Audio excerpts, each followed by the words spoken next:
Anne Jolet, vous êtes professeure d'histoire moderne à l'Université de Poitiers. Vous êtes également la coordonnatrice de la rédaction des cahiers d'histoire, revue d'histoire critique. Cette revue existe depuis combien de temps ? C'est une revue qui existe depuis longtemps sous des formes diverses. On peut dire que sa forme moderne, c'est-à-dire de rédaction par les historiens, date de 1972. Et depuis 1996, il y a une nouvelle série de ces cahiers d'histoire qui représente une ouverture thématique beaucoup plus large de la revue et un renouvellement aussi dans les relations entre l'histoire et on peut dire le Parti communiste, puisque c'est une revue qui a été créée à l'origine par le Parti communiste.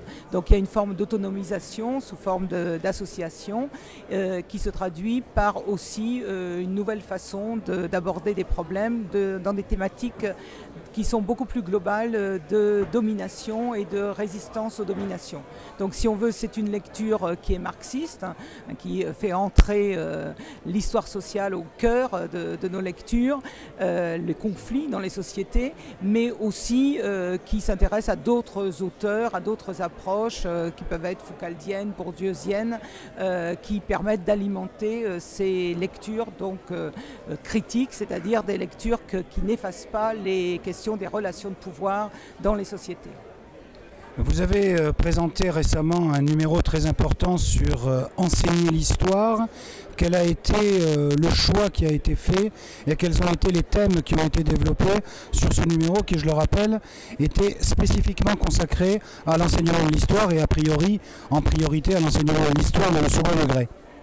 Oui, c'est un numéro effectivement qui s'intéresse essentiellement au programme d'histoire, donc c'est pas l'ensemble de l'enseignement de l'histoire, c'est vraiment à partir là aussi des questions du pouvoir, des choix politiques qui sont faits en matière de programme et c'est associé à un mécontentement qui a été assez répandu parmi les collègues du secondaire, donc c'est un numéro qui a été coordonné par deux enseignants d'histoire-géographie du secondaire qui ont voulu mettre en évidence ce que les nouveaux programmes imposaient en fait comme lecture de la société.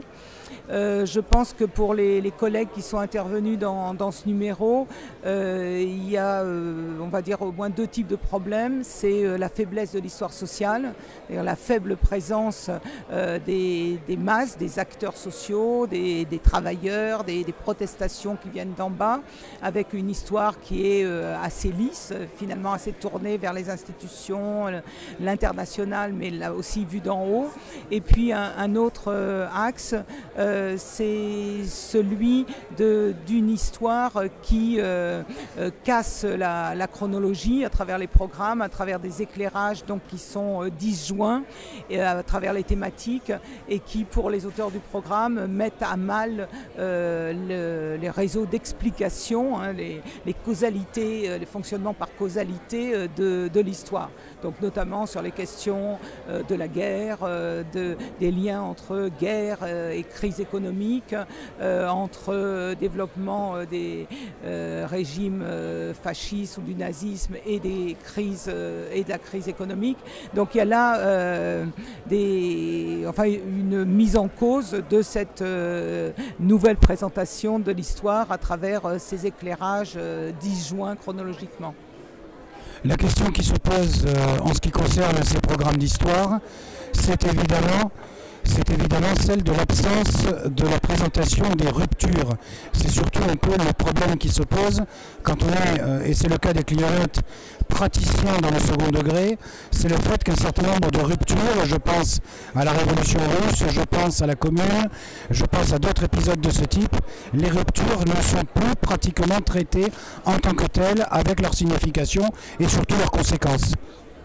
Oui, on rejoint, il me semble, ce qu'ont dit les collègues à travers des interventions qui sont pas forcément tout à fait d'ailleurs en phase sur ce qui est le plus important à mettre en cause dans ces programmes.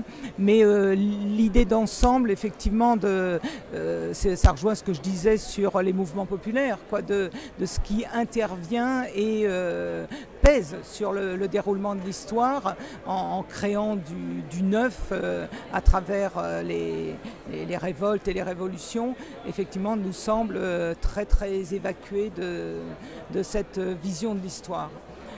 Bien, c'est un petit peu ce qui a permis aux Clionotes et aux cahiers d'histoire critique de se retrouver.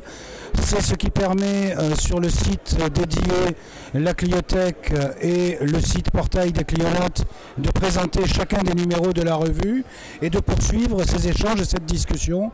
L'enseignement de l'histoire pose un certain nombre de questions, il interpelle la totalité des praticiens et des acteurs, et c'est donc à ce titre que nous avons permis à Anjolet d'intervenir sur ces questions. Merci à tous.